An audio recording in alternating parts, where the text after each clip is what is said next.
All right. Good morning, everyone. I am Laura Jessic. I am the Sexual Assault Response Team and Sexual Assault Kit Initiative Program Manager with MCASA, obviously. So I handle a lot of work with the sexual assault response teams throughout the state. And then I'll be speaking next week on Maryland's Sexual Assault Kit Initiative, which is the work to end the backlog of untested kits in Maryland. So I'm excited to talk to you all today about neurobiology of trauma. It is my favorite presentation to give, so I hope you all enjoy it as well. I'm going to go ahead and start by going over some of our objectives today.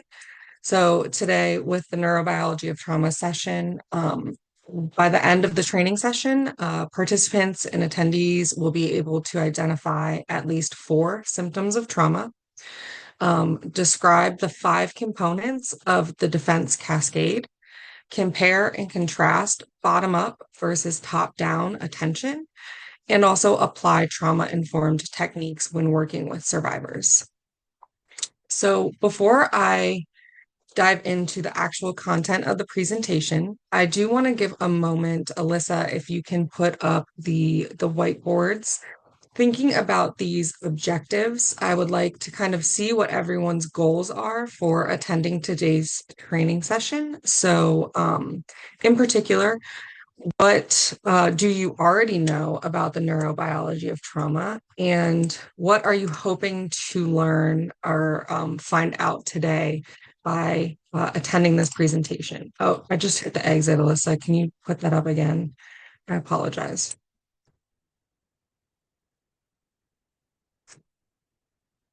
I thought it was an X on my screen. So you should be able to click on any of the post-it notes and kind of type in, again, what you know, what you wonder or want to learn from today's session. And then also we will be looking at doing this again at the end of the presentation to discuss what you learned. So I'm going to give it a couple of minutes probably to allow you all to type.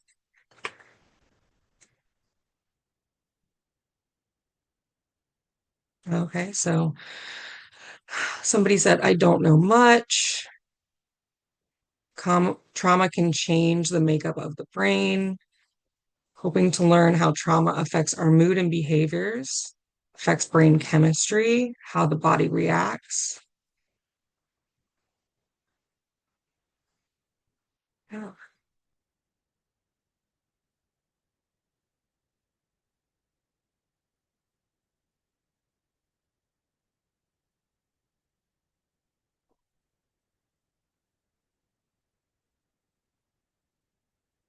Mm.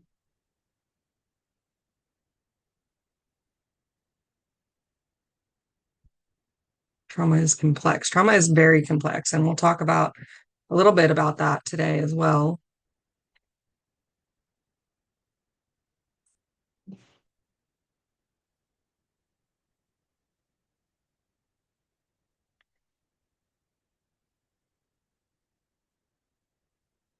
If you're not able to type in the post-it notes, if you want to type in the chat, as I see somebody did, please feel free to do so. I apologize.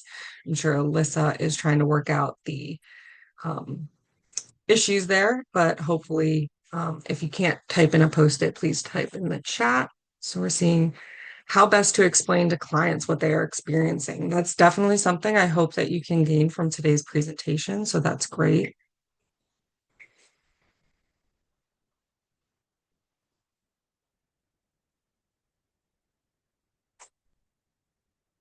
Hmm. Symptoms of trauma, what the defense cascade is. Good one. Thank you for using the objectives. We'll definitely touch on that.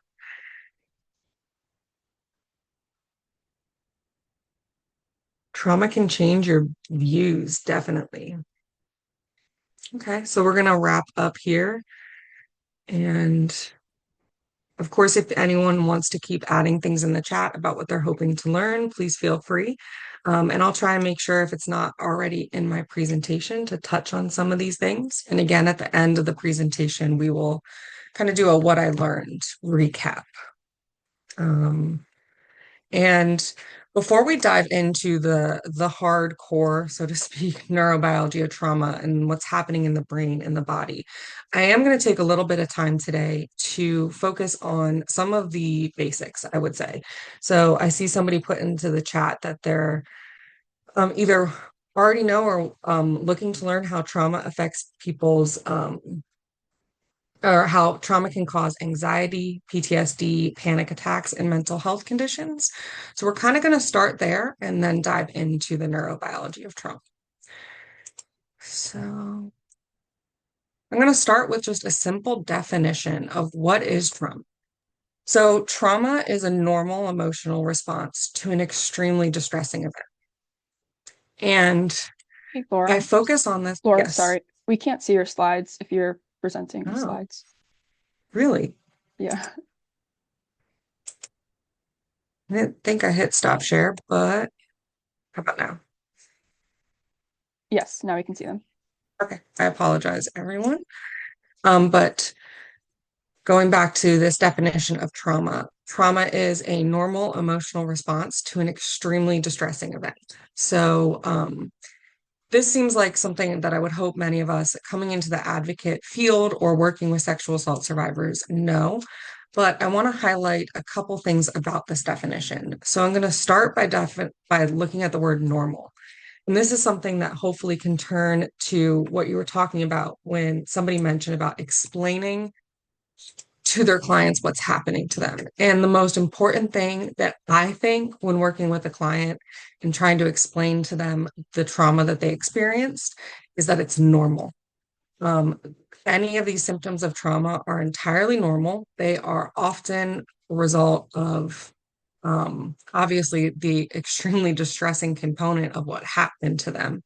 Then, when you're also talking about how they behaved during that traumatic event or what was going on in their brain or body, those are normal responses and reactions. They are ingrained in us as an evolutionary response. And I think that sometimes when we can explain to a survivor that what they're going through, what they went through, and the way their body responded is normal, it can help alleviate any guilt or self blame that they have on themselves because unfortunately, a lot of survivors do experience self blame. The other part of this definition I want to highlight is the extremely distressing event language. So, you're welcome to put any thoughts in the chat, but normally when I ask people, well, what is the definition of an extremely distressing event? The things that we start thinking about are not definitions, but examples of extremely distressing events. So, sexual assault, that's an extremely distressing event, but that's an example, not a definition. And the reason I highlighting this is because what is extremely distressing to one person may not be extremely distressing to another person. Um, so I was thinking about this actually a couple months ago before my last presentation, and my father was in a fender bender, very minor. So no worries, everything was okay. And he was talking to about it. He was so casual. He was just like, "Oh yeah, we were laughing." He actually hit the back of a tow truck, and the hooks to the car went through the hood of his own car. So minor damage just to the hood of the car. And he was just saying that him and the other driver were laughing about it, and it was no big deal to him. I've been in a fender bender and I am shaking, I am crying. It takes a lot for me to move beyond the trauma of that fender bender. So the point is that what is extremely distressing to my father is, or to me, is not necessarily to my father. And that works for everyone. And why it's important here is because we often see survivors kind of, I don't want to say downplay sometimes their experience, but sometimes someone will report something and then they'll say something like, but it wasn't that bad, or, it wasn't rape. It wasn't as bad as you see in the movies. So I'm just, I'm not worrying about it. Well, just because they're kind of comparing those things doesn't mean what happened to them wasn't bad or it wasn't traumatic. So it's important for us to validate every survivor's experience, whether or not that we think, oh, it's quote unquote that. If it was to them, then it was a traumatic experience.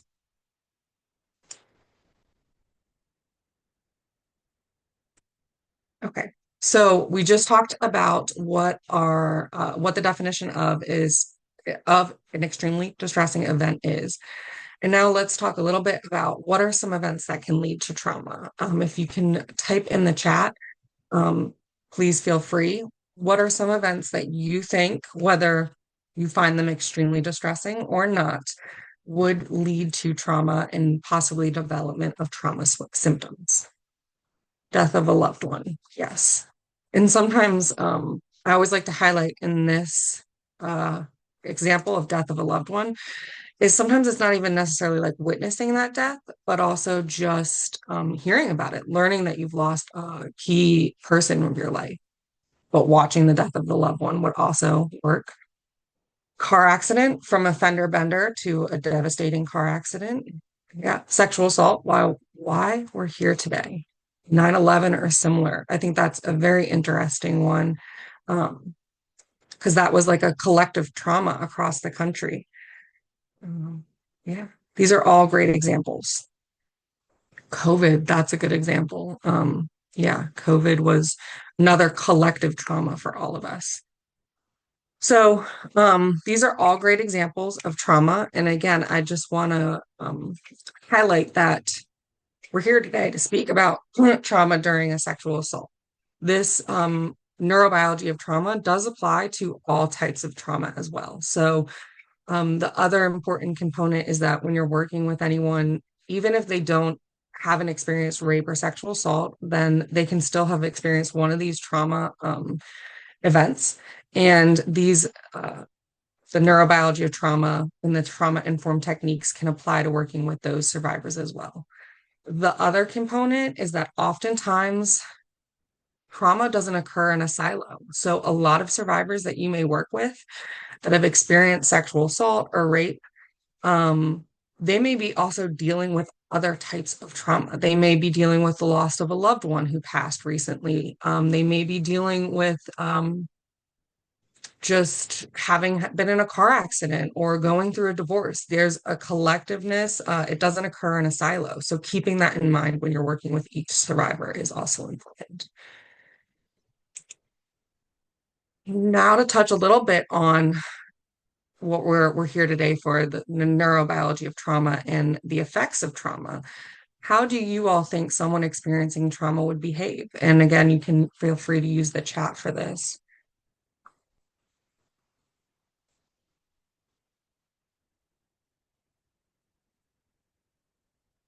Withdrawn, distant, overly cautious. Yeah, that's also a good one. Kind of that hypervigilant, somebody also said. Reckless. That's a good point. I think we often forget that sometimes survivors of trauma respond by some risky behaviors as well. And that's definitely a good point. Fearful, angry, and volatile. These are all great examples. And so I want to note that while these are all great examples, the thing is that we don't know how any survivor of trauma will behave. They could exhibit any of these symptoms that you've outlined. They could also exhibit none of the symptoms. And even on the opposite end of the spectrum, we've heard nurses and seen law enforcement who say that they talk to a survivor after being assaulted or when they're reporting an assault and they're laughing and joking. I've reviewed plenty of case files from law enforcement where they say, well, she's not acting like a victim of sexual assault. And the reason I really want to highlight this is because, again, there's no one way to react. We're going to talk about some of the statistics of the people experiencing the symptoms of trauma, but it's, again, important to note that survivors may joke. Have any of you guys kind of joked or laughed as a coping mechanism?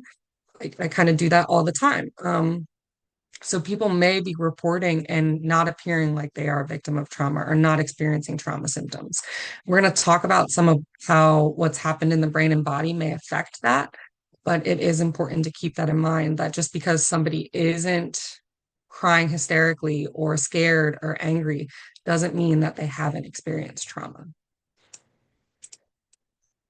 So again, looking at trauma and specifically looking at the diagnostic criteria for post-traumatic stress disorder. So what you're seeing is the definition of post-traumatic stress disorder from the Diagnostic and Statistical Manual, edition 5. So this is what psychiatrists use in order to diagnose someone with PTSD. I want to note I'm using this as an example. Just because somebody may or may not fit into this diagnostic box of post-traumatic stress disorder doesn't mean that, if they don't fit, they didn't experience trauma. But this is just an example to guide our conversation. So the DSM-5 says that post-traumatic stress disorder is a result of direct or indirect exposure to traumatic events or repeated exposure to elements of traumatic events. So just like I've done a couple times already, bear with me, I'm going to highlight a couple things in this definition. So the first thing I want to highlight is indirect or direct exposure. So normally I think in this field, when we think about working with survivors, we think about those that have been directly assaulted or raped and looking at and working with them. But we should also be considering indirect exposure. Oftentimes, we may encounter family members, friends, children that also are affected by the survivor's experience.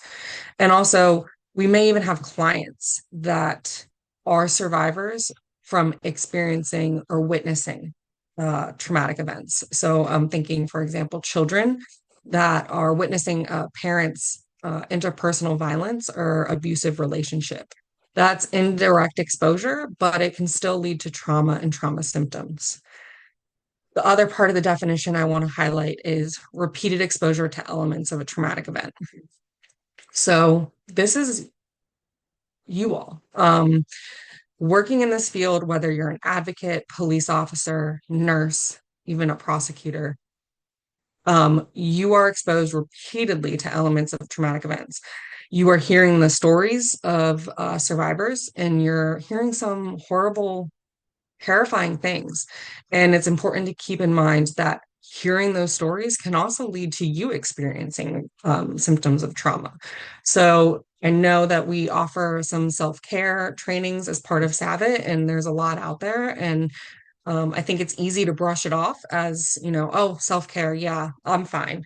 But self-care is really important. And also being able to identify these symptoms of trauma in yourself is really important as well to make sure you don't burn out and that you can effectively work with survivors as well. The last thing I'll note is this language of PTSD being a result of a person who was exposed to death, threatened death, actual or threatened serious injury, or actual or threatened sexual violence. Again, I'm highlighting parts of this definition, but the language of actual or threatened is important. I think yesterday you heard from Tony Coral Evans about the power and control wheel. So oftentimes threats of violence and threats of injury or sexual violence are used to control survivors that you may be working with. And those threats can be just as powerful and traumatic as actual injury or sexual violence. So remembering that is really important.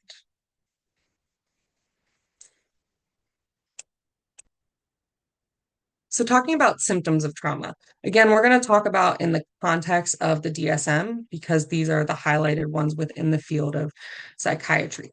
This is not the end-all be-all list of trauma and trauma symptoms. And again, people are individual. So some people may experience all of these. Some people may experience a couple. Some people may experience none. But this is just to give a good overview of what we see in individuals experiencing trauma symptoms. So the first is re-experiencing of the event. This is often what we refer to as like flashbacks. So something reminds somebody of the event and they end up re-experiencing. They often feel like they're back in that moment. They feel just as threatened and scared and terrified as they did when it was happening to them, because that flashback, that re-experiencing often feels very, very real. This can come in the form of nightmares or just like interrupted daily life. A song could come on the radio. You could be watching a movie that you were unexpecting that there was a scene in that movie depicting sexual assault, and it could be a reminder that initiates this re-experiencing for somebody. We also have avoidance behaviors. And so these are behaviors where somebody is purposely avoiding the reminder of a sexual assault. You may be wondering why these images of a map are on your screen. But I do like to give the example, especially when talking to college campuses, staff, is sometimes it can be as simple as somebody used to take the quickest route from their dorm to their classroom in the morning, but then they start being late to class every day. And that may on the surface appear like they're oversleeping or they're not caring about their classes and not worried about being on time. But sometimes, if you're looking at somebody who experienced sexual assault, there may be something they're avoiding. They could be passing their perpetrator on their usual route to that classroom. And now they're taking a longer route to make sure they're not passing the perpetrator or some reminder. So that's kind of avoidance behaviors. We also have isolation, which I think somebody mentioned as a symptom of trauma in the chat earlier. Isolation is when people are purposely withdrawing into themselves, not engaging in maybe like sticking with the college campus example, not going to classes, not engaging with their peers. You also have, I think this is the next one, negative thoughts or feelings. These can kind of overlap. So isolation may also mean that somebody's no longer enjoying the things they used to enjoy, and it may appear as isolation. Maybe a college student used to be involved in intramural softball, and all of a sudden they stop participating in the games and the practices, and they're not hanging out with their peers anymore. That's kind of the isolation, and it overlaps with the negative thoughts or feelings. They may be feeling negative about their peers. They may be feeling negative about themselves. And oftentimes you can also see self-harming behaviors when you're talking about negative thoughts or feelings, and self-blame about what happened to them. So we're going to talk about, again, how the neurobiology of trauma can lead to self-blame and what we as advocates and service providers can do to help mitigate that to some extent. So I'm going to talk a little bit about the numbers, which I promised I would do. So the first, again, looking at diagnoses of PTSD. I think this is really interesting, is that of 100% of the population, 7.8% of the United States population is diagnosed with PTSD. So that's a pretty small chunk. I mean, it's not insignificant, seriously, but that is a reflection on all types of trauma. So that's a reflection on people that are veterans, natural disasters after hurricanes or tornadoes, maybe loss of a loved one, like we said, and sexual assault. All of those experiences lead to 7.8% of the US population being diagnosed with PTSD. When you look at that 7.8%, so looking at that particular small piece of the pie, 31% of that is going to be sexual assault survivors. So not an insignificant number. The reason I raised this is because it to me demonstrates that when we're talking about all these various extremely distressing events or events that can cause trauma, a very significant portion of sexual assault survivors are going to experience symptoms to the point of being diagnosed with PTSD. These numbers don't even reflect people that didn't have access to a psychiatrist for the diagnosis, or people that never reached the criteria for being diagnosed. So still experiencing trauma symptoms, but not diagnosed. So that's a pretty significant number that I think reflects how traumatic sexual violence is for the survivors. And then the last number that I want to touch on today is that 94% of women who experience trauma symptoms 2 weeks after an assault. So diving into this number a little bit, this is reflecting on 2 weeks after the assault. So this means that there's a chunk of individuals who may not have any trauma symptoms for the first week, for the first 3 days. And we even have that little orange slice, which is, if I can do my math correctly, 6% that haven't experienced trauma symptoms up to 2 weeks after the assault. They may never experience trauma symptoms. It may take 2 years or more. it all is different based on the individual. And so when we're working with somebody, again, maybe they're laughing at the time of the exam, or they're not crying and upset when they initially talk to an advocate or report to the police. And that can be something as simple as they're not experiencing trauma symptoms yet, but that doesn't mean they're not going to. So keeping that perspective that just because somebody's not demonstrating what we believe to be trauma symptoms doesn't mean they didn't experience trauma. I will note that I do want to acknowledge that this statistic reflects women who experienced sexual assault. I have for a while been trying to find statistics that reflect men and other genders, but I have not been successful yet. I'll do another dive after today's meeting, and if I can find anything, I'll ask Alyssa to share it. So speaking of keeping in mind that just because somebody may not be hysterical or angry when they're reporting or talking about their assault doesn't mean they weren't assaulted. What all is your perspective of false reports? So, Alyssa, if you can bring up a poll, I'd like to get a feel for everyone's opinion about false reports. How common are they? Are they, do they occur less than 10% of the time, more than 50% of the time? What are we thinking as a group? And I'm going to just give it a couple of minutes. Well, I'll give it a couple seconds.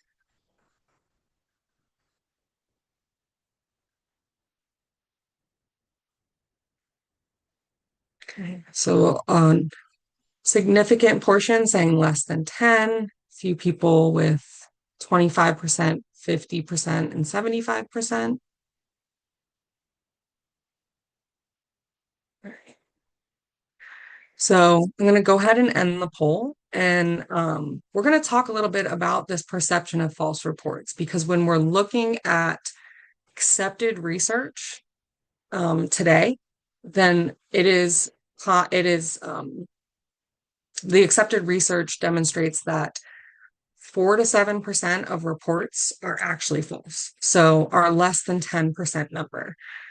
This is based on accepted research, like I said, but I want to dive into where this sometimes perception of 50%, 75% may come from, and how it can affect our engagement with survivors. So when we're talking about this left hand bar on your bar graph on your screen and looking at, I think it would probably land at about 41%, but let's say we're talking 50%. This information originated from a research study done in the late 80s or early 90s. I kind of want to say 1994 or 96. It was conducted by Eugene Koenen. Eugene Koenen went to a police department somewhere in the United States. He never disclosed what police department it was, so we don't know if it was in a rural area, suburban, urban. We have no way of verifying that. And he basically just said, I want to see all your reports of sexual assault cases, and we're going to determine how many of these are false. So they reviewed the cases, and just based solely off of the detective's opinion, they deemed if a case was considered false or not. Part of the practices of this police agency was to approach each victim and tell them they would be polygraphed. And if they were deemed to be lying through the polygraph, then they would also be charged with, false reporting. And a lot of those survivors, when faced with a polygraph,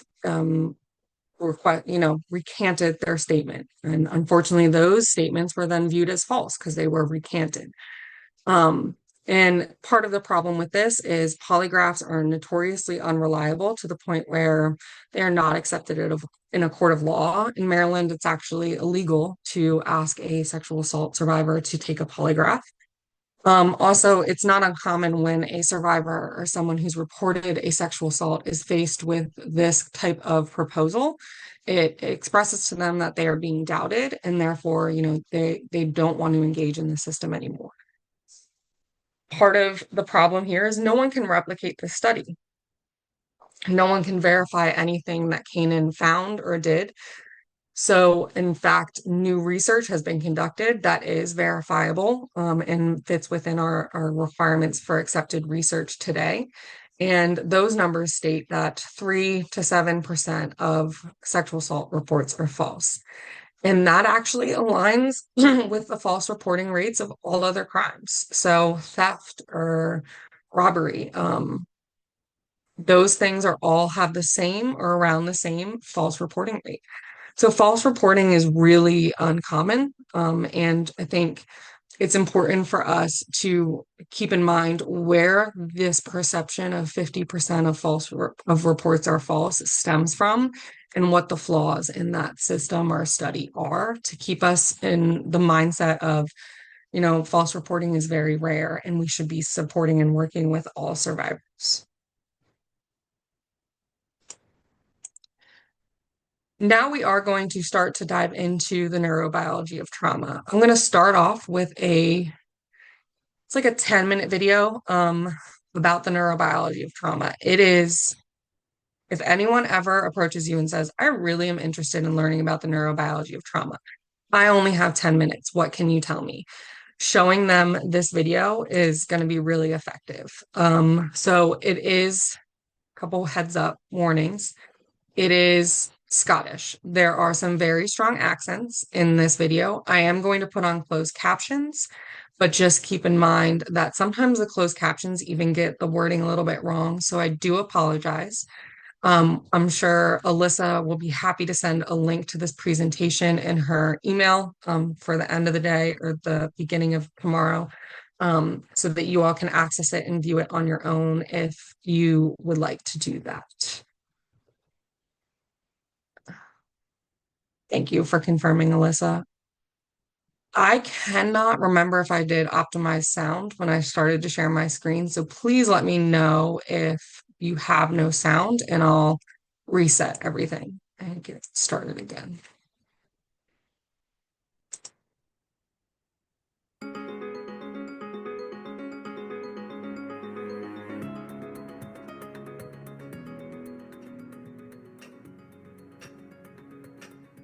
We need to take a statement so we can establish what happened on Saturday night.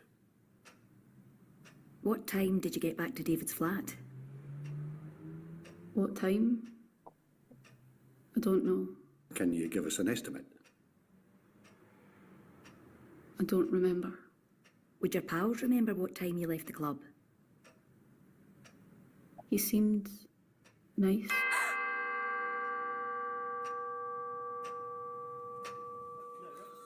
She didn't remember much, did she? I know. And now we've got to waste more time on a daft lecture. We know how to deal with victims. We've had years of experience. Well, some of us have had more years than others. I'm in my prime, I'll have you know. That'll be right. Today's session is about trauma. The latest in brain science will help you in your work. I'll start with a tour of the parts of the human brain. The reptilian brain maintains basic bodily functions. The limbic system is also instinctive. It deals with fear and pleasure. For example, you pat a dog, it senses pleasure, and without thinking, wags its tail. The neocortex is the site of logic, imagination, planning, and control. It's more sophisticated, but because it's conscious, it's slower than the older parts of the brain. The amygdala is a key part of the limbic system. It has one job: to sense danger and set off the alarm. When it's a matter of survival, the primitive parts of the brain override the conscious part. There are three possible survival responses: fight, flight, or the one that people don't think of, freeze.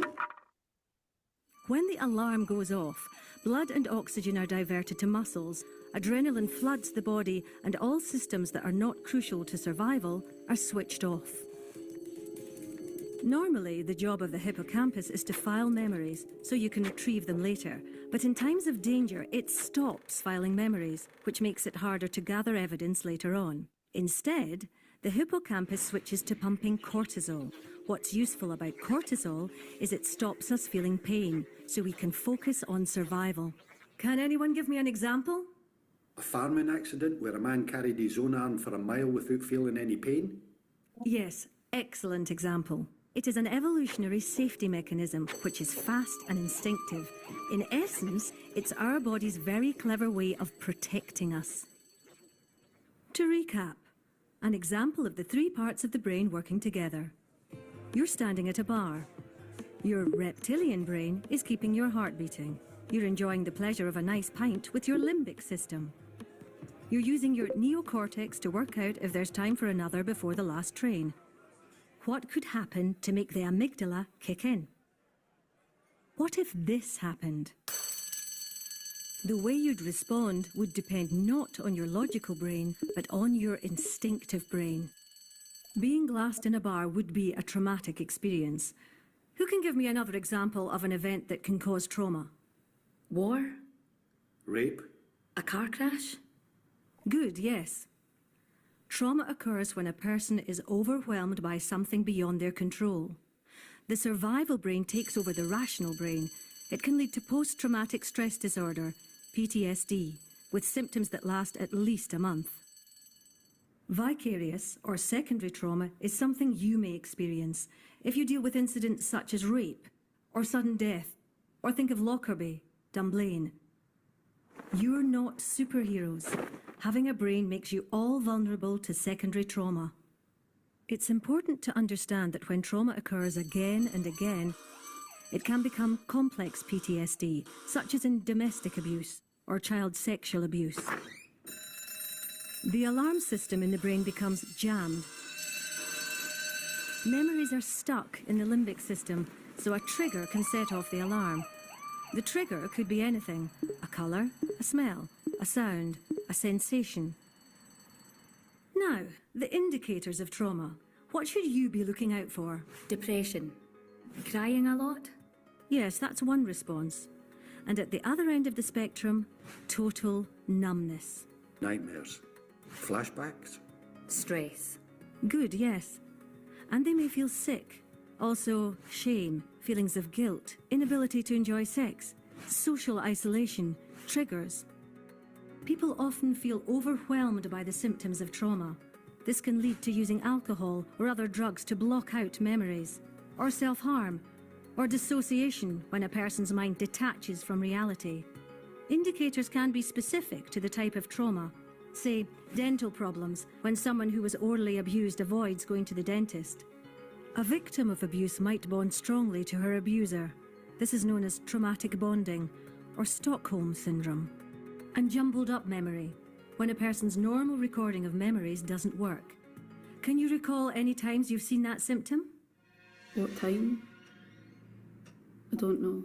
A traumatized person may not seem like her usual self, or may be hypervigilant, on edge, or being startled by everyday things. Everyone is different. You never know what impact trauma will have. Symptoms can change from day to day. So what does all this mean in practice, in your job? A traumatized person's brain is protecting them, but that normal human response of self-protection can get in the way of evidence gathering. The US military has developed new trauma-informed interviewing techniques that you can use to work around this. Research shows that if someone seems vacant, they could be distracted by their traumatic memories. Try to ground them by asking a simple, non-patronizing question such as, "Are you thirsty? Do you want a glass of water?" This can help bring them back to the here and now. Don't expect a logical, linear story. Ask, "What can you recall just now?" Find out what the victim physically felt or saw. Working this way, from the instinctive sensory parts towards the logical parts of the brain, you'll get more results. In conclusion, 4 things for you to take away. Trauma response is the brain in survival mode. Repeated abuse can make trauma symptoms worse. In response to trauma, people will behave in unexpected ways.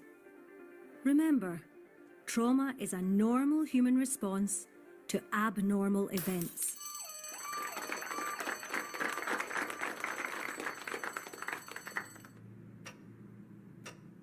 We know that you've gone through a really painful experience, but we need to take a statement to understand what happened on Saturday night.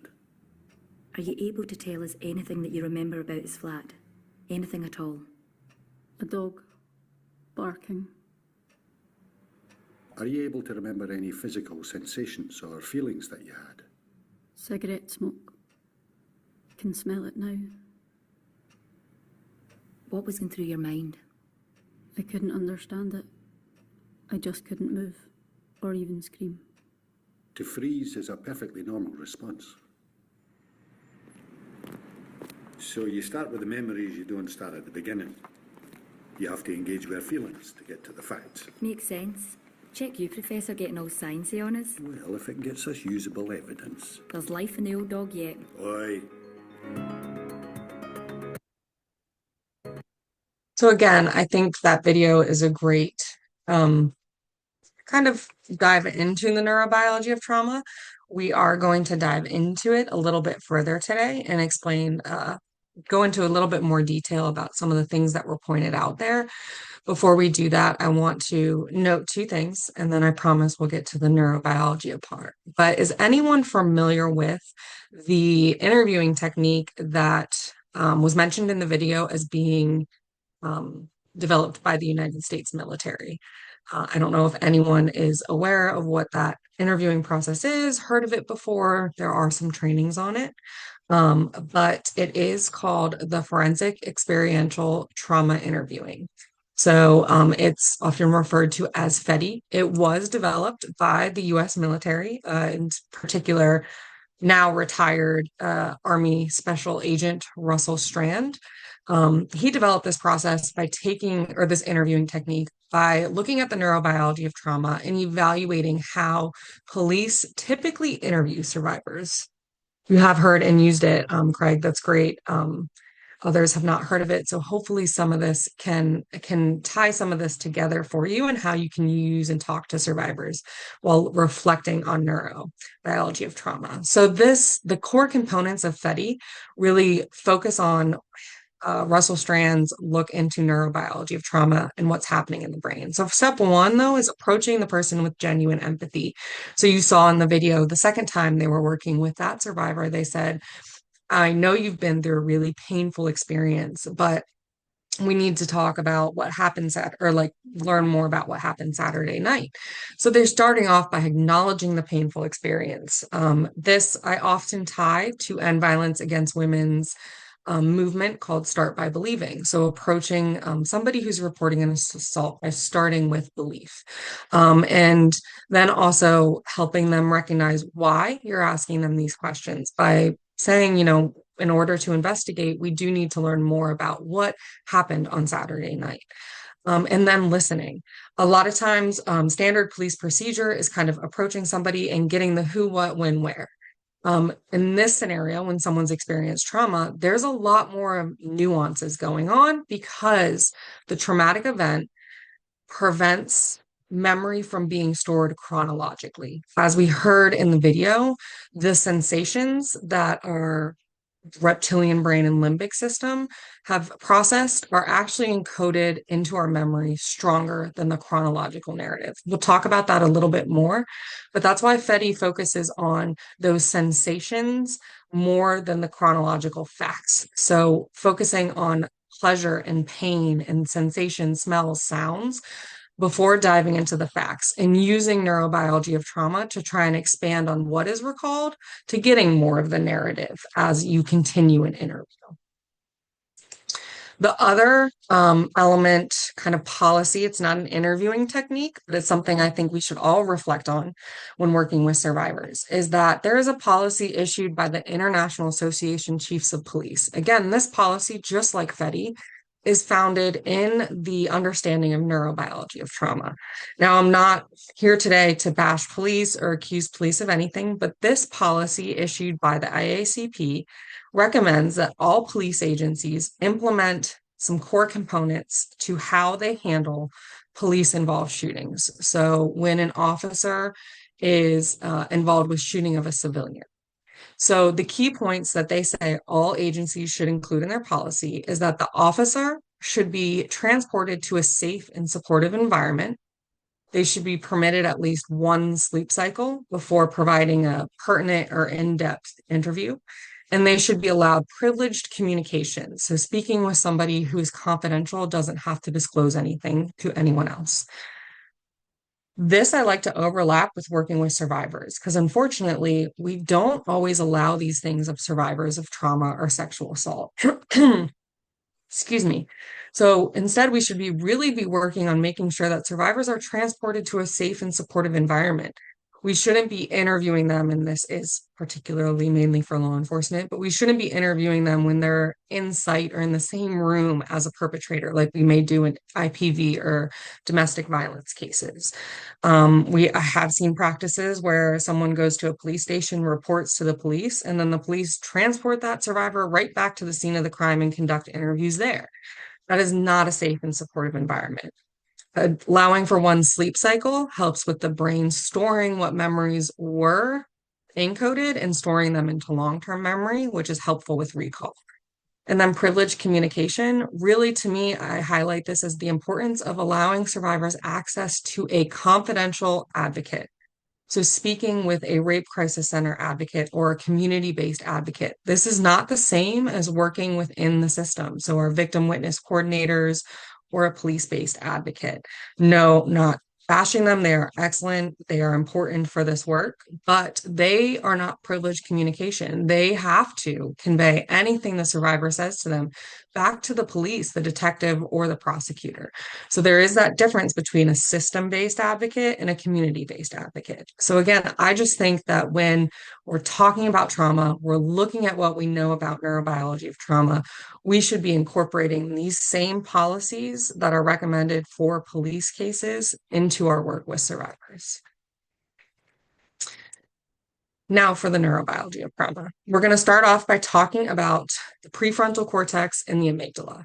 So the prefrontal cortex, I believe it's referred to in the video we just watched as the neocortex. It is the front part of our brain that's responsible for our executive functioning. So our thoughts and actions as a higher level being than other animals. So we have that executive thinking that allows us for planning, it allows us for goal setting, and it allows what Rebecca Campbell, a wonderful researcher in the field of neurobiology, emphasizes as our ability to plan that if this, then that. So again, our thinking of if this happens, then I'm going to do this. So if I'm running late for work, then I'm not going to stop at McDonald's for breakfast. Those kinds of thoughts to tie consequences of our actions together and then plan to avoid those. Or, saying you'll take the hit for being late and you're stopping for your iced coffee. That is still executive functioning. You're just making those decisions through your prefrontal cortex. Then you have the amygdala, which in the video was described as kind of an alarm bell.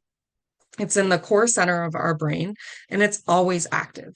It is always scanning our environment for threats. So, you may be in an office setting, working from home, but if somebody walks by a window or knocks on your door, you may immediately perk up and be like, oh, who's outside my window? Like, what's going on? And that is your amygdala responding to a sensation, a vision that something is happening outside in your periphery, and you need to make sure that you're not in danger.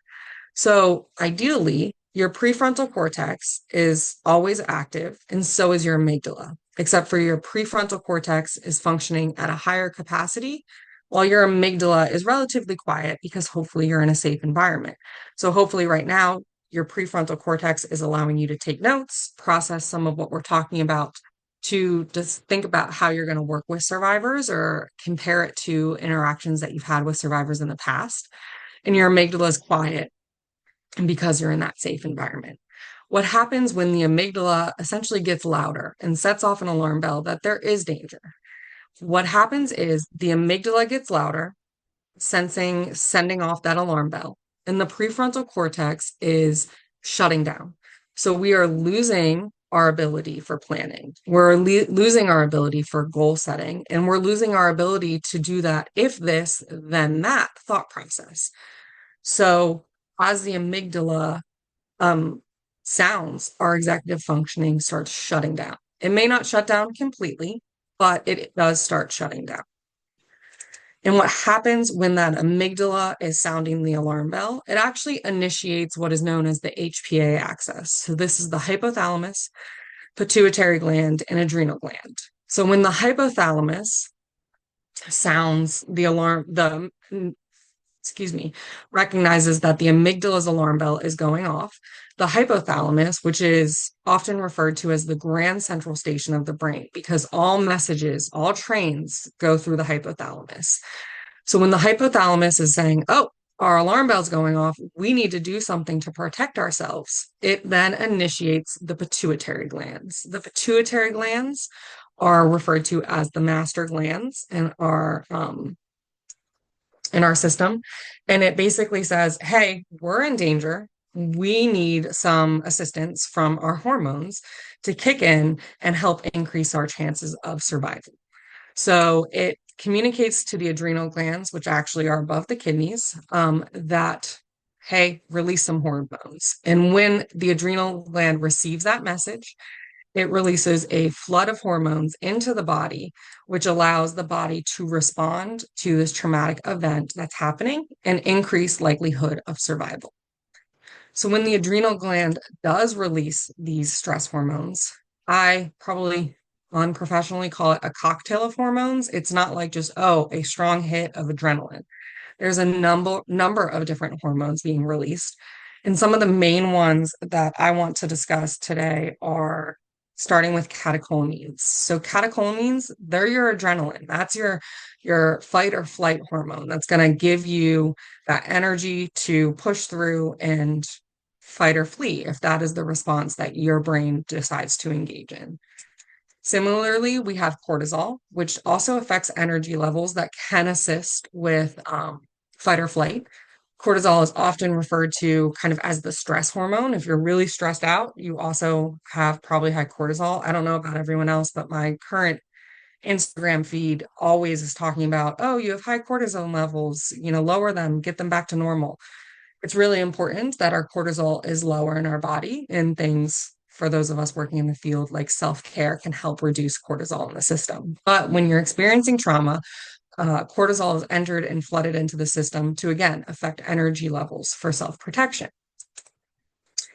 Then you also have opiates, and opiates blunt pain. And I will clarify, I have been asked this before. It's not heroin, but it is a natural opiate that blunts physical pain. So in that video, I believe the one individual referenced like a man carrying his own arm for a mile without feeling any pain. That's the opiates kicking in. We all hear those crazy stories where somebody experienced something, had a significant injury, and they didn't realize it for a while, or they were able to help others before succumbing to any type of pain. That's those natural opiates flooding the body.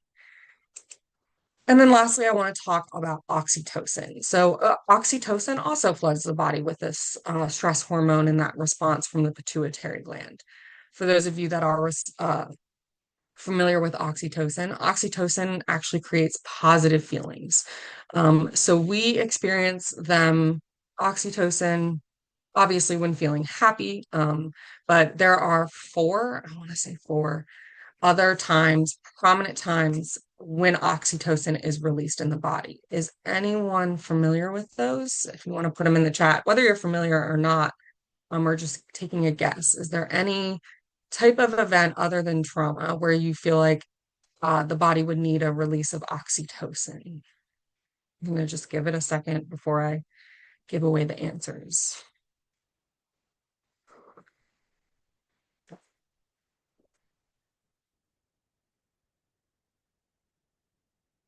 Childbirth, yep, that's a big one. Childbirth, there's a release of oxytocin. Obviously it's to help during childbirth. I have not birthed a child, but I'm terrified to because of the pain. So oxytocin is released so that when the body is in so much pain and going through childbirth for hours, the mother is still able to bond and create positive feelings with their baby. And there's actually speculations that when a mother releases lower levels of oxytocin, they may be less likely to, more likely to experience postpartum depression. The other incidents where oxytocin is released is if you're engaging with a pet. That's why pets are very good self-care. And ironically, my cat just jumped up. He may say hello here, but oxytocin is helping bond with the cat and my cat or any of your pets. And then also you have breastfeeding, and then you also have intercourse, which Sierra just noted. Consensual intercourse. So you can bond with your partner. Those are all some of the high levels and natural incidents where oxytocin is released into the body. So why do we think oxytocin is necessary or released into the body during a traumatic incident? Any thoughts on that? Because to me, it sounded counterintuitive. If I'm experiencing a traumatic event, it doesn't make sense to me. Why would I need oxytocin to create positive feelings during this? And as you think about that, it's actually almost like the it's almost like a emotional version of an opiate to block out the negative, like Ethan says. So when we're experiencing physical pain, our body releases opiates to try and blunt it. But also, when we're experiencing something like trauma, that's incredibly emotionally painful and it can be terrifying. And oxytocin can blunt those emotions in the moment, increase resistance and block it out, as Cynthia says. So that oxytocin helps in the moment kind of blunt that emotional pain, which can allow, again, you to engage in survival mechanisms. And then sometimes when that oxytocin leaves the system, then we get that shock of that emotional being upset about what happened or someone appearing to be in shock. So I think this ties back to what we were talking about where sometimes people see survivors after a sexual assault and they're like, well, they're not acting like they just experienced trauma. They're not crying, they're laughing. Well, one of those components could be that oxytocin was released into the system and is not going to is not going to dissipate within a couple minutes.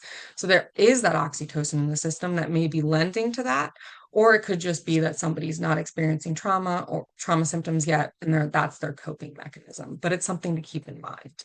There also are speculations, we can't really study it for obvious reasons, but that when somebody experiences something like Stockholm syndrome, where they bond with their abuser, it's because of this continuous release of oxytocin and it creates positive feelings tied to that perpetrator, regardless of what's happening to them. So obviously we can't really study that. That would be unethical, but I do think it's an interesting thought and consideration for those survivors that experience Stockholm syndrome. So what happens when this flood of stress hormones enters the body? Once again, we already had our amygdala sounding and shutting down that prefrontal cortex. And once those stress hormones enter the system, the same thing happens. It is also blunting the functioning of the prefrontal cortex. So once again, it is inhibiting our rational thoughts. It's preventing us from planning like that if this, then that type of thought process. And actually, that's when we need to rely on learned behavior. And I'm not saying that we should train people how to respond when faced with sexual violence or any type of personal violence or anything. But I want to highlight this, and I think this is important when working with survivors. This process, the neurobiological response to trauma and stress, happens in everyone. The prefrontal cortex shutting down, the amygdala sounding, the stress hormones entering the body. It's happening to everyone. That means that we can't prevent it from happening. We can't stop it from happening. But what we sometimes try to do is train it out of people. So that's why we see our military, our police, first responders, EMS, they all go through rigorous training about what to do in specific scenarios. And the thought process there is that if you learn the behavior to the point of habit, your habit will override this neurobiological response. And so why I think this is important is because, again, this is normal. This process happens to everyone who experiences a traumatic event.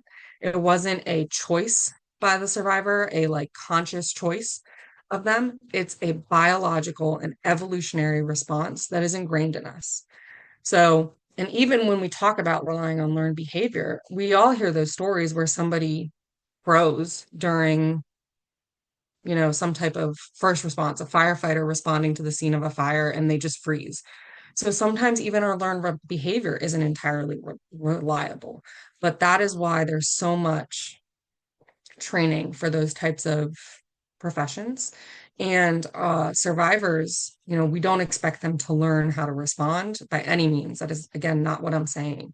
But their body has a built-in system that is going to be activated. It's not a conscious choice. And so sometimes when we can convey that to survivors, they're able to recognize they don't need to hold self-blame. What their response was built into them, and it's been evolutionarily effective, and it's why it still exists in us today. So now we're going to talk a bit about hippocampus and memory. So our hippocampus is responsible for storing memory. In the video, they show it kind of as like a filing system, right? So I imagine it the same way, is that ideally when your hippocampus is functioning properly, your memories are being filed away. So if I were to say, hey, what'd you have for breakfast today? Essentially, what I imagine happening is my brain going to the Thursday morning filing cabinet, selecting, 8 a.m., and then selecting breakfast folder, and then pulling out the folder, and I can say, I didn't eat anything for breakfast this morning. I just had black coffee. And that memory is easily retrievable. What happens when we're experiencing trauma is all of the energy shifts to the amygdala, the hippocampus, the HPA axis, and that survival mechanism, and that filing system stops working. Imagine it kind of like a conveyor belt. It just freezes. It doesn't mean that the memories aren't being created, the information isn't being stored or isn't being processed. It means that it may not be being stored properly. So the paper is still being pushed onto the conveyor belt, but the conveyor belt isn't taking it to the appropriate filing cabinet. So the information is still there. It can just be hard to retrieve. And again, going back to Rebecca Campbell and why there's a whole image of sticky notes on your screen is I think she gives a very good example, is that if we were doing an in-person training and I came up to you and I handed out a bunch of sticky note pads, different colors, different sizes, different pens. And I said, I want you to take your notes on this presentation on these sticky notes. And then I want you to go home to your desk, your office, wherever. And I want you to crumple them up and I want you to hide them all over your desk. And then I want you to walk away for 24 hours. And then once you walk away for 24 hours, your boss or whoever comes up to you and says, okay, find all those sticky notes and put them in the correct order and give the presentation back to me that you went to yesterday. For some people, that may be incredibly easy. It might be quick, but for some of us, our desks may be pretty messy and we may not remember where exactly each sticky note was. And we have to find them, we have to uncrumple them, smooth them out, and then put them in the correct order. It's a process. It's not going to happen quickly. Some people, like I said, their desks may be pretty clean and it's really easy and quick. Great. For others, it may take some time to put that together and remember everything. Also, our notes are going to look different. I am one of those people who in college, I took my notes in class and then I went home and I rewrote my notes so they looked prettier. My notes on my sticky notes would probably be very detailed, a lot crammed into every sticky note. While some of you may just write hippocampus equals memory, and that may be sufficient for you. But again, our memory retrieval, once we look at those sticky notes, may be a little bit different. So you may look at hippocampus memory and be like, oh, what was that? And you have to think for a second to try and put together the information about why you wrote that down. So the reason I highlight this is, again, to try and compare it to that exercise when you're talking to a survivor. They may have pieces of the puzzle, they can't remember where they fit together, they can't remember the details, but the information is still there. We just have to find it. So the way you can do that, going back to FETI and neurobiology of trauma, is focusing on what they can remember, which is often a sensation. So you can ask questions like, and this is more for investigations, but like, what do you remember feeling? And they could maybe say, I remember feeling trapped. I felt like I just couldn't escape. And that's some information. You can then ask for them to expand on that. Why did you feel trapped? Well, his body was against mine in the bed, and I couldn't, I couldn't get away. I couldn't, he was, there was that pressure on me, and I couldn't escape. Well, that's some information, and we can keep building from there based on our understanding of neurobiology of trauma. The other thing that I'll note, and drug facilitated sexual assault is a hours long discussion, but when we introduce drugs and alcohol into the equation, we do not necessarily eliminate memory completely. Alcohol in and of itself, if you just enter alcohol into the equation, it doesn't mean memories aren't created. It may make them even more difficult to retrieve, but they were created. Now, the more alcohol you introduce, the less you're talking about being able to retrieve those memories. And then once you enter in actual date rape drugs like Rohypnol, GHB, those are actually preventing memory creation altogether. So those papers of memories, those post-it notes, are not being created at all. And so the information is really never going to be retrievable because it was never stored at all. But generally speaking, alcohol in and of itself is not going to result in the same thing. So now that we've kind of done a more in-depth look at the brain and the hormones and what's happening there, we're going to talk about what's actually being conveyed and what type of behaviors may be occurring when somebody's experiencing this traumatic event. So we're going to discuss the body during a distressing event. Before we dive into it, I want to take a moment to acknowledge some emerging technology that's coming out regarding neurobiology of trauma. So this is really stemming from End Violence Against Women International and Dr. Jim Hopper, who's another excellent neurobiological researcher. And they have come up with some terminology that shifts away from what we currently or previously said was fight, flight, or freeze response. Some of you may also be familiar with additional terms like faint and fawn, but they kind of shift away from it, and they are starting to categorize the biology of trauma as a survival mode, habits, and reflexes. So I kind of broke down what we're going to talk about today, which is fight, flight, freeze, immobility, dissociation, and self-protection, into those categories of survival mode, habits, and reflexes. Today, I'm not going to really talk about those new terms. I'm not disagreeing with them. I'm not saying that they're incorrect, but from my perspective, the terms habits and reflexes are a little bit dangerous because it suggests that, to me, in my opinion, that the survivor could have the wrong habits, or they could have had the wrong reflexive response. And I think that's a little bit dangerous and could result in survivors, again, increasing their self-blame by saying, I should have had better habits. I should have had better reflexes, because we all do have control over our habits. So I'm going to stick with the phrases of fight, flight, or freeze today, but do keep in mind that emerging terminology. And I'm happy to have Alyssa send information on that if anyone's interested. Or I'll just give it to you, Alyssa, and you can send that out on your email and maybe add it to the library. I'm not sure if it's there, but something to consider.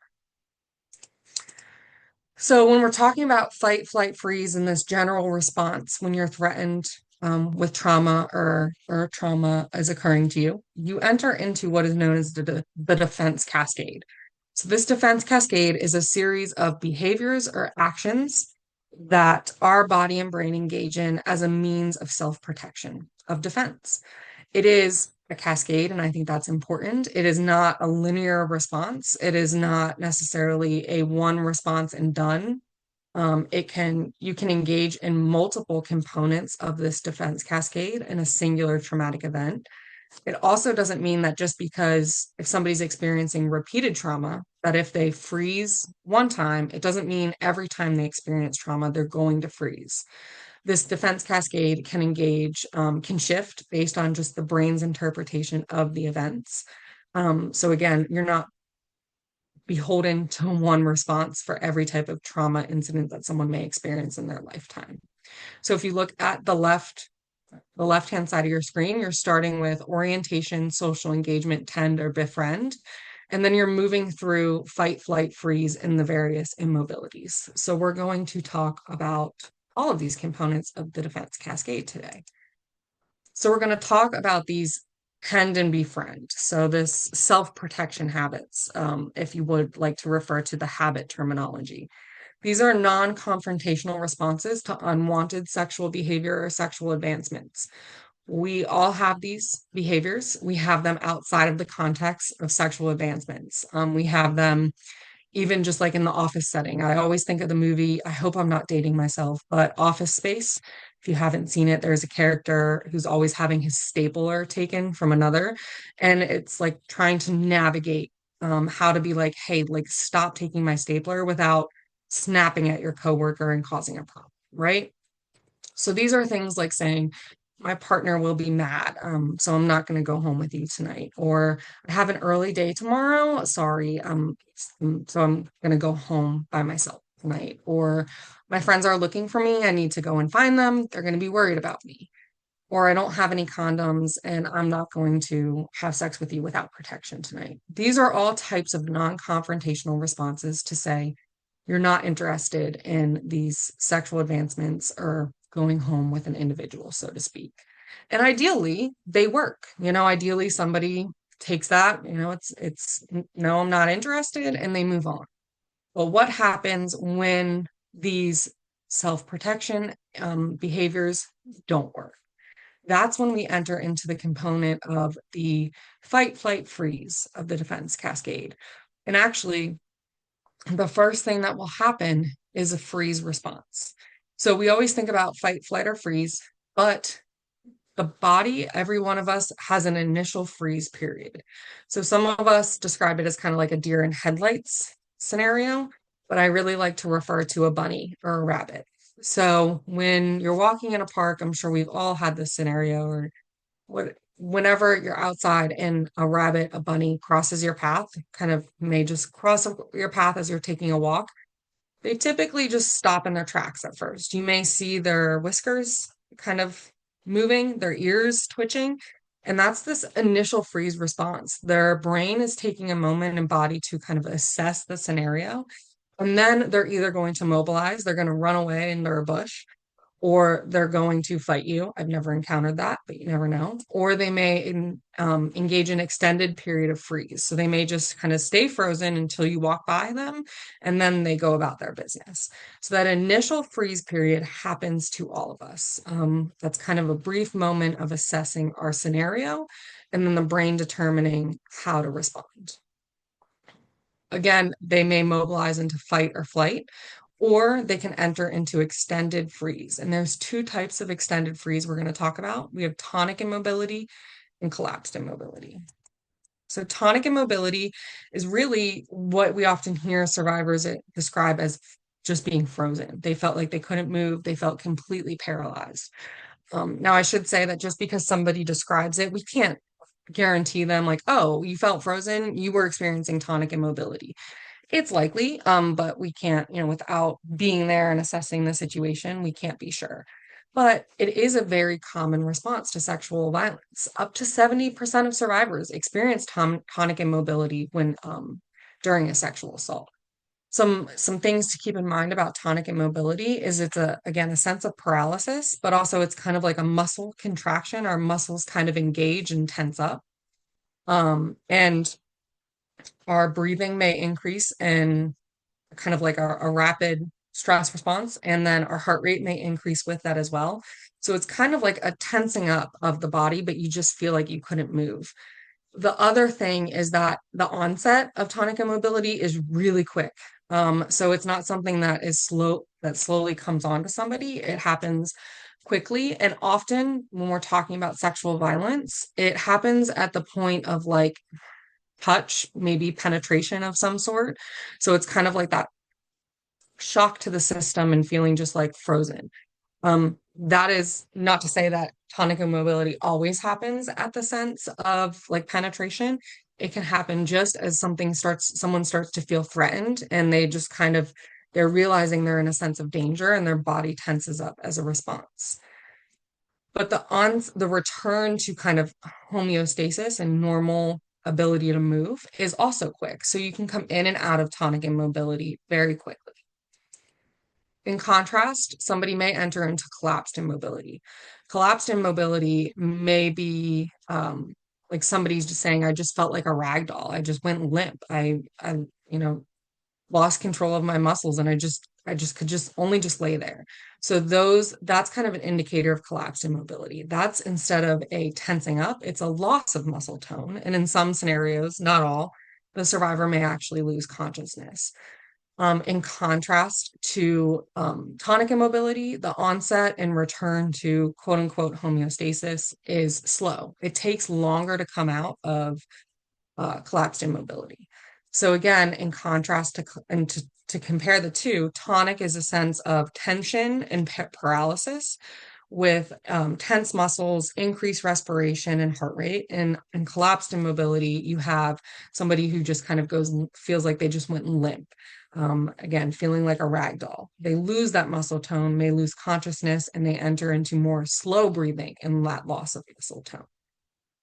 So I want to kind of show you a video of collapsed immobility in particular, so you can get a sense of what it may look like. I feel like that helps with understanding what we just went over.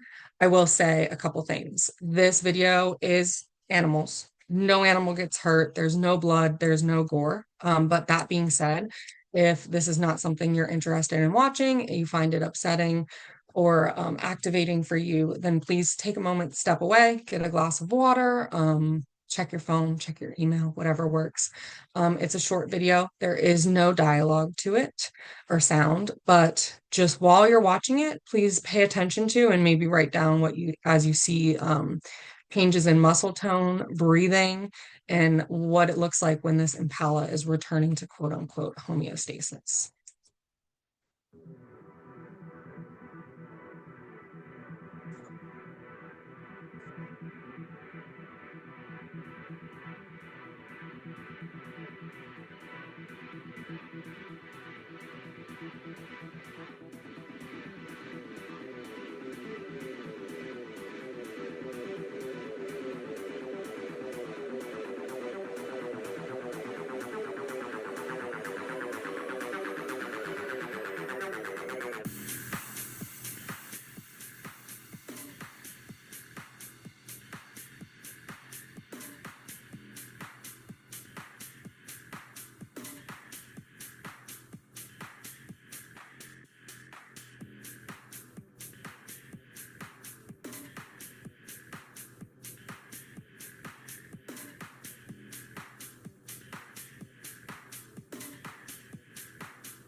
So I'm going to go ahead and stop it there. I can provide links to this if anyone wants to watch it again and reevaluate it. If you did take a moment to step away from your computer, you can feel free to rejoin us. The video's over, and I apologize if that was something some people didn't want to see. I do think it's effective, and I'm wondering what anyone saw. I know we had that list there about watching for muscle tone and breathing. Was there anything? Yes, it did survive. I would not show you a video where an animal was killed. That would be too upsetting for me.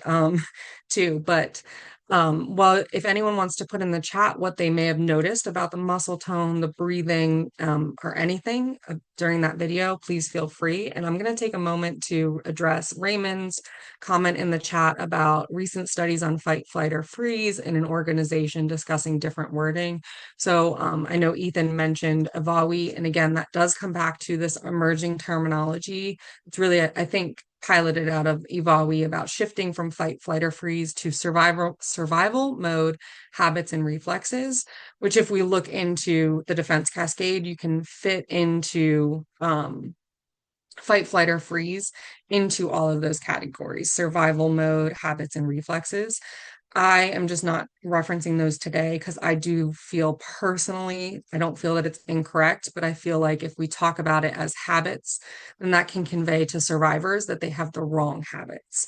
And that then can increase inadvertently self-blame. So that is something I'm shifting away from today. And then I will be happy to have Alyssa, and I will share some resources on that if people are interested.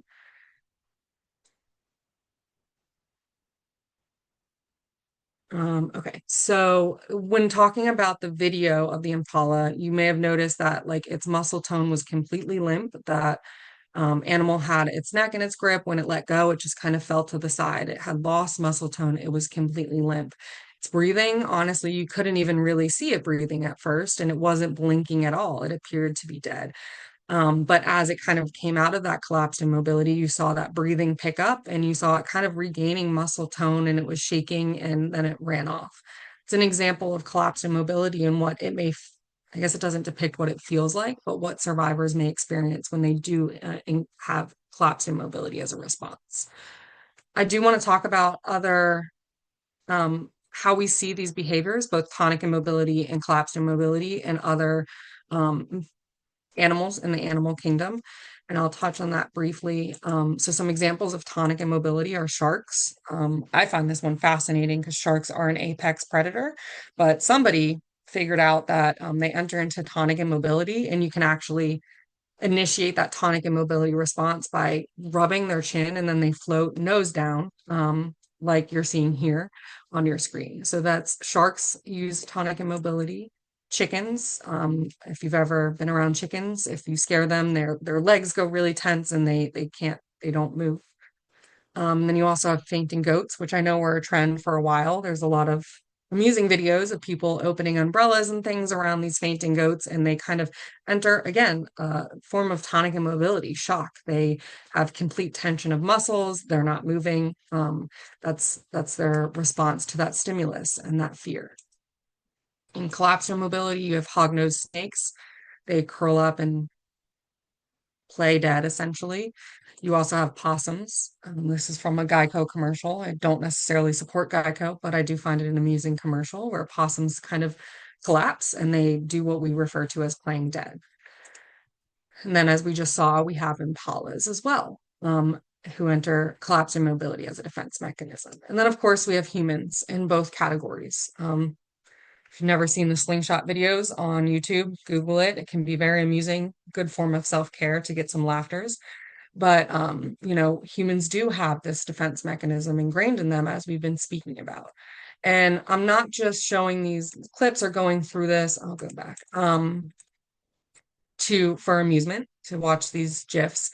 Although I do find them amusing. But again, I just like to tie it back to the fact that this is an evolutionary response. This is something that survivors aren't choosing to engage in. This is something that's ingrained in us. And if survivors are informed of that, it can be very beneficial, again, in helping prevent some self-blame that they may experience. And I think being able to describe it and show them this throughout the animal kingdom can just demonstrate again that it's an effective evolutionary response.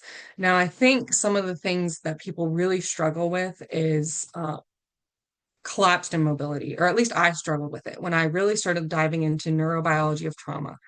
I really couldn't wrap my head around this idea of collapsed immobility being an effective defense mechanism. I didn't understand why it would stay ingrained in us throughout our evolutionary time frame. Something I couldn't wrap my head around, because to me, I was always like, why? I grew up in rural Pennsylvania, and I was like, why would a possum play dead? Like, isn't that just more effective? Doesn't it just make it easier for predator or prey? And then I really had to dive into that and discovered that evolutionarily speaking, we avoid and other animals avoid dead animals because they are a possible threat to our own well-being. So in the modern day sense, and not talking about hunter and gathering phases, I always refer to Chipotle's recalls. So there was a period of time where I don't know if everyone remembers, Chipotle had like a meat recall. So I felt like everyone just stopped going. We didn't want to risk getting sick. We put in this evolutionary response of saying we're not going to eat bad meat, so to speak, and risk ourselves. And so we then all stopped going. The recall was, waived, and then we started going again. And then it happened with lettuce or tomatoes or whatever was next, and we stopped going. And then we started going again. So I really started to wrap my head around that. While it may not make sense in the context of sexual violence, evolutionarily speaking, this is why that response is ingrained in us. All right. So the other and we have fight, flight, or freeze. You also may see faint or fawn or dissociation. So dissociation is often described by survivors as just feeling like they weren't in their body. They felt like they were floating above their body or watching what was happening to them as if it was like a movie or from above. Can often be indicative of disassociation. So not only feeling disconnected from the body or feeling blank, this can also appear as entering autopilot, as self-protection. So these are kind of those stories or those examples where the survivor was given instructions of what to do, and they did all those things that the perpetrator or the offender told them to do. And sometimes, again, that can be hard for people, whether it's society, um, a service provider, or the survivor themselves, to be like, why did I do what I was told? Why didn't I, say that I wasn't going to do X, Y, and Z? Why did I do it? And often autopilot or this dissociation or this fawn response can be seen as a survival mechanism. If you engage in the behaviors, and then you're less likely to upset the offender or the threat to you, and you're more likely to increase survival and reduce harm. So again, that is kind of the faint or fawn response or disassociation. And again, survivors may blame themselves for entering autopilot, doing as they're told, or, quote unquote, just laying there and watching what happened to them from above. But it is a normal neurobiological trauma response. So I have another video for you today. Again, it involves animals, but once again, there's no blood, there's no gore, no harm comes to the cat or the mouse today. But I do want, again, to just take a moment to ask you guys to watch this video, observe the mouse in particular, because you will probably see what kind of behaviors of the defense cascade the mouse is going through. I'll try and mute it right away. It just has some music to the background, but it is pretty loud. So just a forewarning on that one. So again, pay attention to the mouse, and similar to with the Impala video, take a look at muscle tone and breathing and respiration rates and other behaviors.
So did anyone notice, and you can put this in the chat, the different behaviors or parts of the defense cascade the mouse engaged in?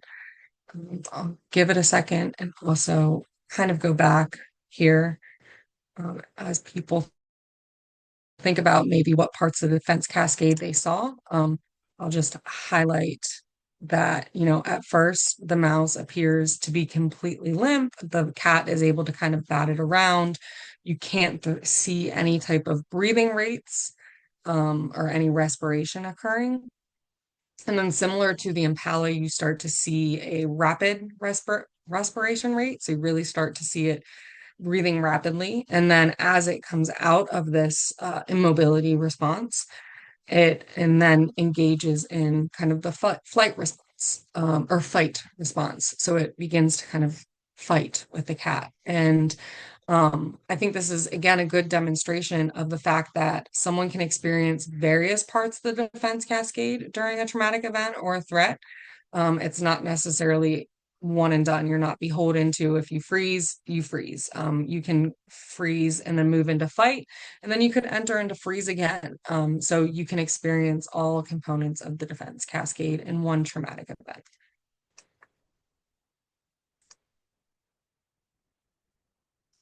So the consequences, as I've talked about a number of times about, these types of neurobiological responses, experiencing tonic immobility, collapsed immobility, dissociation, whatever you want to categorize it today. Survivors have experienced increased self-blame and doubt about what happened to them. This may mean that they're less likely to report to law enforcement or even tell a friend or somebody about what happened to them or seek medical care. Oftentimes, society, I think we're shifting away from it, but we do have a victim blaming culture in some ways. And unfortunately, survivors also experience those same victim blaming thoughts. So they similarly ask, why didn't I fight back? Why didn't I run away? Why didn't I scream when the door was open and there were people in the other room? They're often asking themselves those same questions that society often asks of them. And I think that as advocates, if we can explain this neurobiological response, we can explain that it's evolutionary, it is built into our systems because it has worked when we're talking about threats and survival in the past, then maybe they can understand that it wasn't a choice and there's nothing for them to blame themselves about. It was an ingrained response meant to increase survival and reduce harm. And so I hope that sometimes if we can explain that, that can ease some of that blame. And then also reduce the likelihood of someone experiencing depression, trauma symptoms, and PTSD diagnosis. There are links that say, tonic immobility, experiencing tonic immobility increases depression and likelihood of receiving a PTSD diagnosis. So again, hopefully if we can explain things, then we're reducing that self-blame and reducing the long-term effects of trauma. So I am paying attention to time. I'm going to talk a little bit about, as all this is happening, we also want to understand the brain activity. So we have addressed the behaviors, we have addressed the elements of the brain and what they're doing in terms of releasing hormones and sounding the alarm bell and shutting down planning and prefrontal cortex. So what does that actually mean? What does it mean for someone who's experiencing trauma? And so what happens when all of this kicks in, the alarm bell sounds, the planning ability is hindered, and we increase flood hormones and experience things like immobility, fight or flight. This is going to have an effect on our brain's ability to provide attention and focus to what's happening around us. And so oftentimes this is referred to as peripheral or central details. So our brain kind of breaks this experience down into what is central to our memory and central to the experience and what is peripheral. Unfortunately, I'm assuming, I'm making an assumption, but when we or law enforcement or somebody who hasn't experienced trauma thinks of central details, we tend to think of things like time, place, who, what everyone was wearing, all of these details that are typically what people want if they're engaging in an investigation, the who, what, when, and where. But in the peripheral details are things like what it felt like to the person or what color was the wall painted. Those are peripheral details to many of us. When someone's experiencing trauma, flip it. Um, Peripheral details are often those narrative details, the time, the place, and those the who, what, and when and where. And in contrast, the peripheral details are those things that the limbic system, the reptilian brain focuses on. Again, because our prefrontal cortex closed down. So we're storing the the sensations, the pain, the pleasure, the colors, the sounds.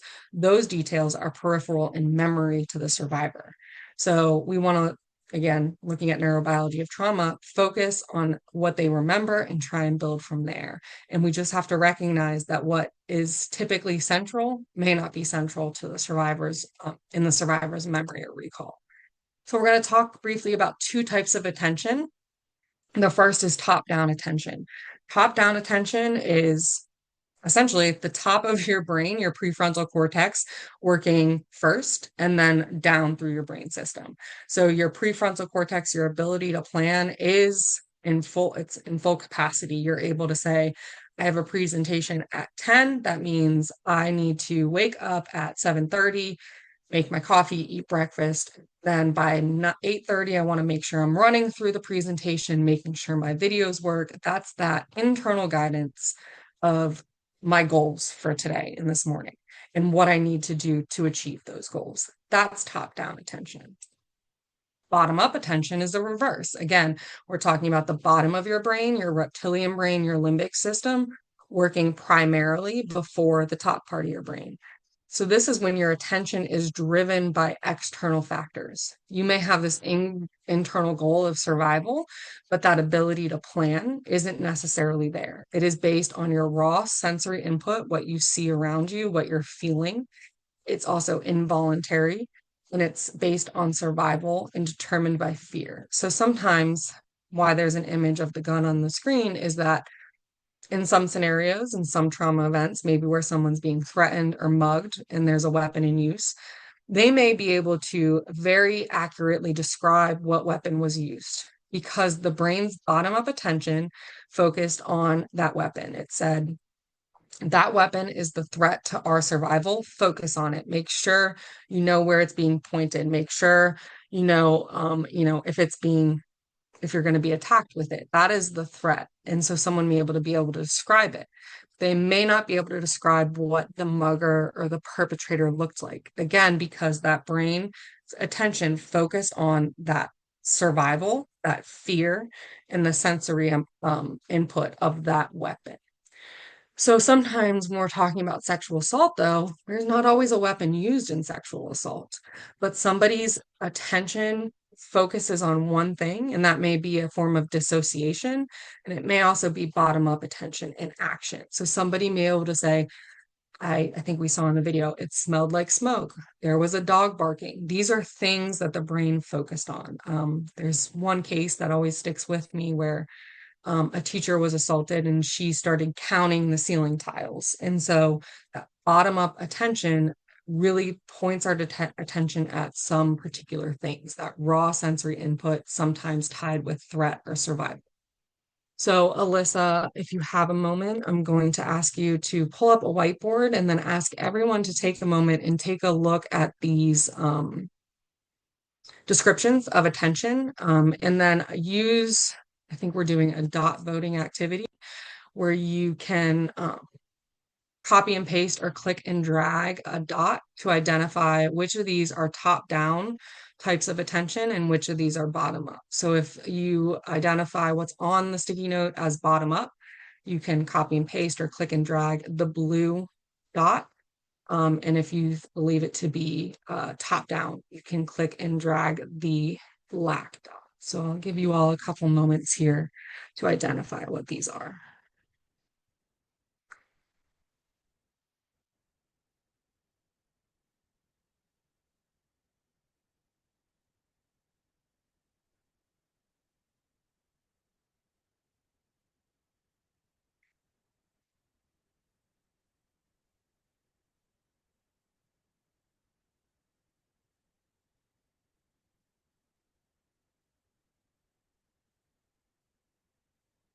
Okay, great. So we're seeing a lot of people saying how the involuntary attention not being driven by our internal goals, focused on external stimuli and survival based, those are going to be your bottom up types of attention.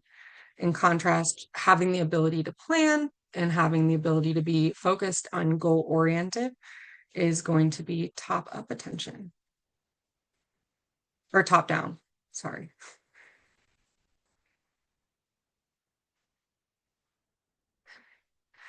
So thank you all for participating. I'm going to go ahead and share my screen again.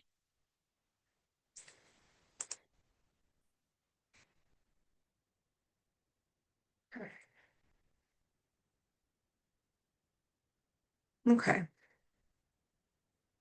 So now that we've talked about the different types of attention, top down and bottom up, we can compare it to what a perpetrator's type of attention is and what a victim's type of attention is. So what the brain activity is for each individual. And so when we're talking about a perpetrator, they're able to have more of a top-down attention. Top-down attention. They can be goal-oriented. What is their goal for what are they trying to achieve here? They're not stressed. I don't want to say not stressed. They may have fear about being caught, or they may be anxious about various things. They're not stressed in the same way that a victim or a survivor is.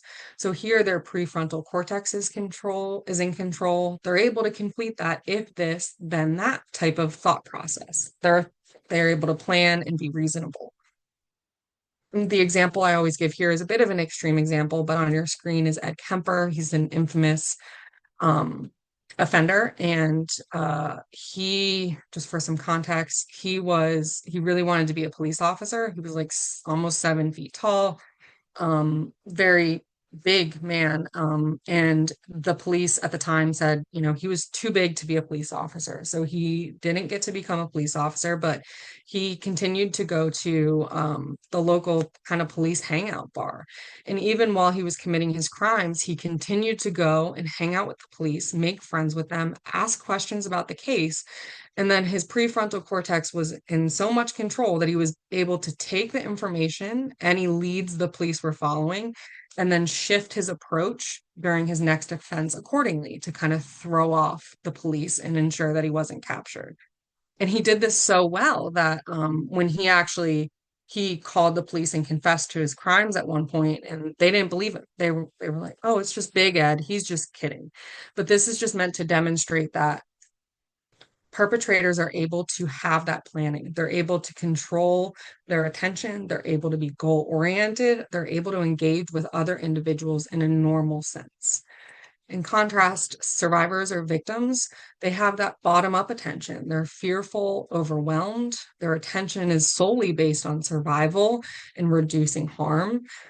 Their ability to plan is cut off or hindered, so that prefrontal cortex is interrupted, and all of their actions and attention are driven by what is happening to them and what the perpetrator is doing.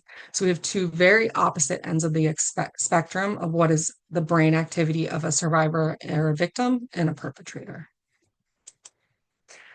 So now we're going to go into a little bit about what you can do as an advocate to work with these survivors and be trauma informed. And first, I want to highlight secondary victimization. So this image on your screen is meant to reflect the criminal justice process for a survivor. So you see this child sitting in the middle at a table about to be interviewed by a detective with other people kind of leaving the room or about to enter the room. And this just demonstrates that a survivor of a violent crime like sexual assault is expected to tell their story over and over again. They're going to see, first they're encountering the offender, then maybe a patrol officer, a detective, an attorney, an advocate, a doctor, a judge, a prosecutor, all of these people.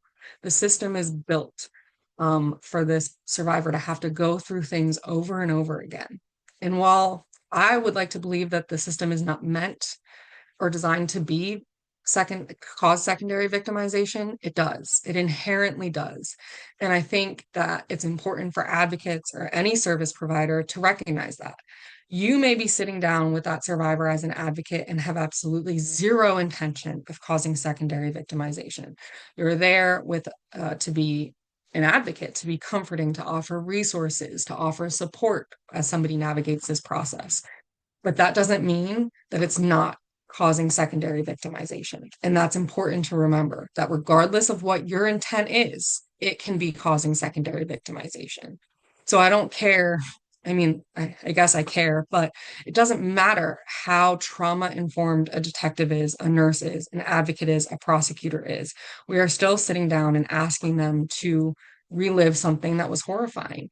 And so we need to acknowledge that and make adjustments to our approach accordingly. And I do want to leave with this quote from a survivor who described the system. And I think if we can carry this quote with us, it can help us when working with survivors. So it's as if the rape weren't bad enough. I had to go through everything that I did with the police and the doctors. It's just more rape. The rape just keeps on and on, like you just can't escape it. That's a description of a system that, while is not meant to be causing secondary victimization, it does. So being aware of that is important. I have 10 minutes, so I'm going to be relatively quick here. But when we talk about trauma-informed services and sitting down with those survivors as they move through the system, I like to ask everyone in this training a question. It's more fun to do in person and ask people to get into small groups, but we're going to pull up a poll. And Alyssa, if you can pull up that poll, I want you all to take a moment and think about your best sexual experience. So all the details. How old were you? How many partners did you have? What was the gender or sex of your partner? Were you under the influence? Were any kinks involved? Thinking about that best sexual experience, and then who would you be willing to share that with? Who would you be willing to tell all the details to?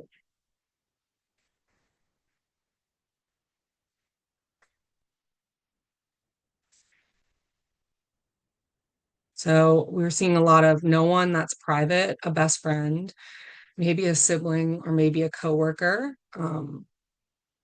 There's one person, anyone, I'm not shy.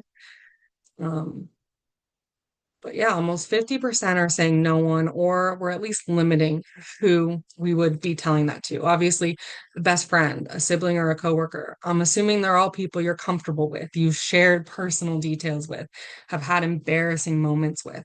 So that may not be something that you're afraid to share. But again, a lot of people, you know, not many people are saying that they'll share with anyone. And a lot were saying it's completely private. They're not going to share. So I'm going to go ahead and end that poll.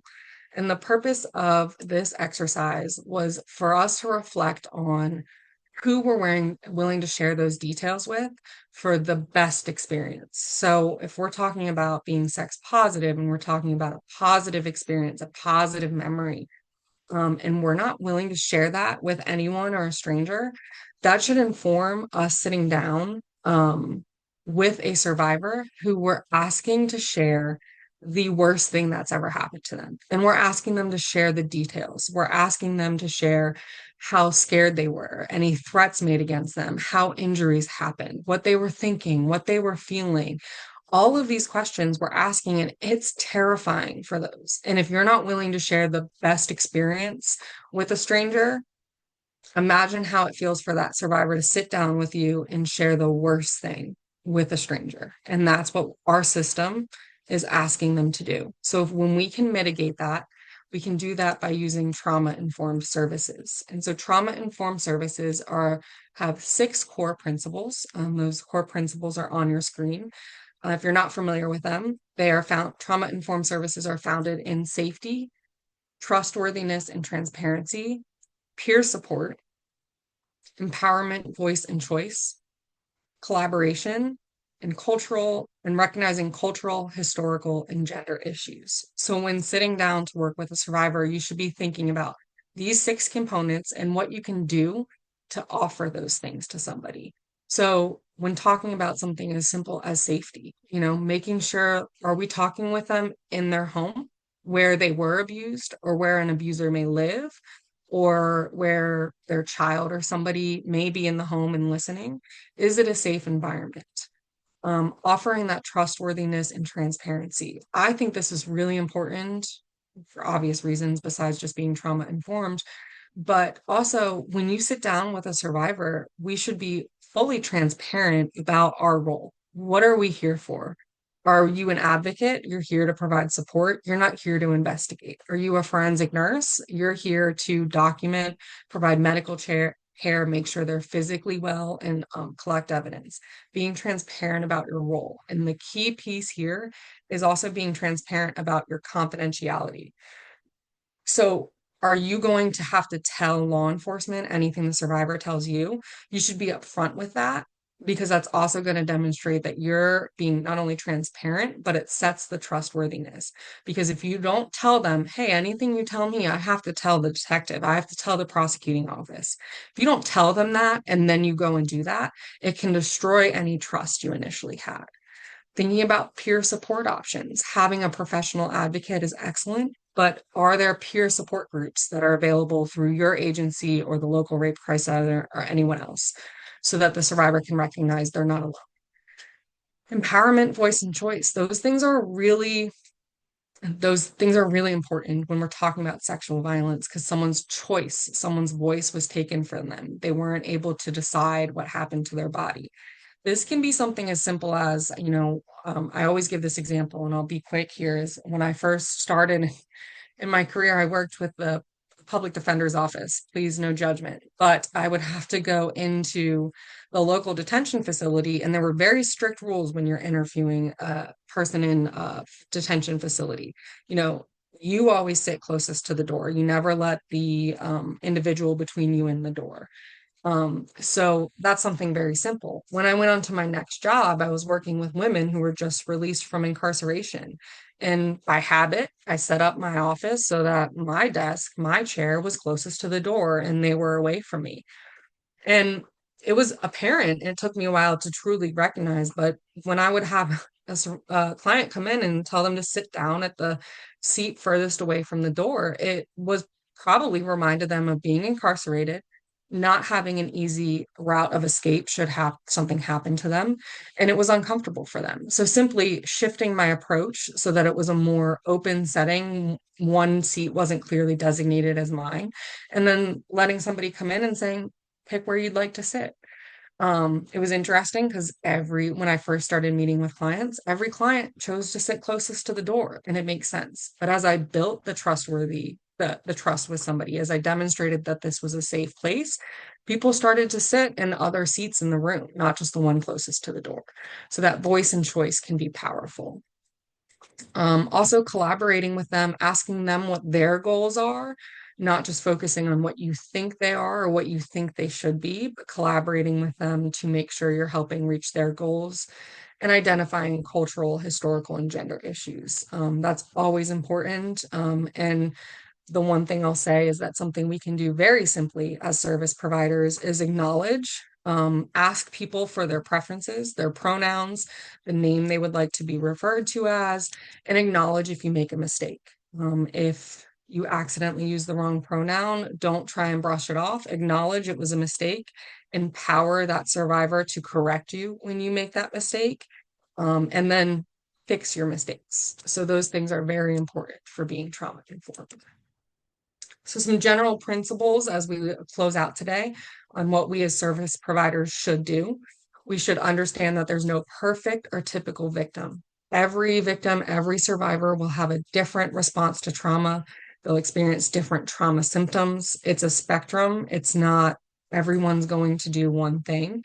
We need to remember that. If you're an investigator, keep that in also in the context of memory is not going to be perfect. You're not going to have a perfect victim that remembers everything in chronological order. You might, that's possible, but oftentimes we're seeing jumbled up memory, difficult ability to recall, and things like that. And then employ those principles of trauma-informed care, making sure we're offering those services that are helpful to survivors. And then things that you don't want to do is don't question why. In fact, I think you may have heard this in the crisis intervention presentation. Try and remove why from your vocabulary. I guarantee you, if you think of any why question you might ask a survivor, it could be seen as victim blaming. If you have to ask a why question, explain why you're asking that question. So I need to, especially an investigator, an example would be like, why didn't you fight back? You can say, I'm trying to understand what you were feeling in that moment, what your body was physically doing. Can you explain to me why you didn't push back or run? And then you may get, it's not the best way to ask the question, but it's just an example. You may get somebody starting to describe feelings of tonic immobility or collapsed immobility or dissociation. Also, just again, going back to memory, don't question if survivors can't remember things in a chronological manner. And when we do those things as service provider, we make sure we do trauma-informed care and we avoid those secondary victimization and approaches, whether they're inadvertent or intentional. We end up doing our job more effectively as a collective profession. And then we also end up helping the survivor ideally heal maybe a little bit faster than they would if they didn't have that trauma-informed support.